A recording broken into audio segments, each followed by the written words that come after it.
Moi, tout ce que je peux dire, c'est que dans ma vision personnelle des choses, c'est que je me dis que chaque matin, tu te réveilles quand tu peux le faire et qu'il y a des matins, il y a des gens qui se réveillent pas.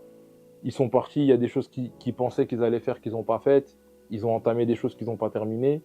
Donc moi, je pars du principe qu'à chaque fois que j'ai l'opportunité de terminer quelque chose que j'ai commencé, ben, je le fais en mémoire de tous ces gens-là. Le meilleur moyen pour moi de continuer à vivre, c'est tout simplement d'honorer les personnes qui sont parties par rapport aux promesses que tu leur as faites ou que tu as potentiellement pu les faire ou que tu t'es faites en leur hommage. Et c'est les honorer tous les jours, quoi. Moi, c'est comme ça que je vois la chose. Et c'est ce qui m'a donné la force d'accomplir ce projet. Mhm. C'est ce que j'ai promis à mon grand-père. Je lui ai promis que j'allais être une personne responsable, que j'allais finir mes études, que j'allais faire ci, que j'allais faire ça.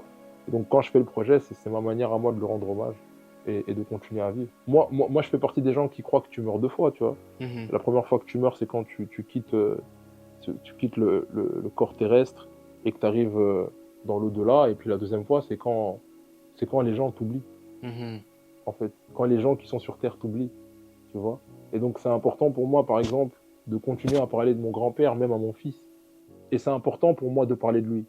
Parce que pour moi, c'est une manière de le maintenir en vie de l'autre côté aussi.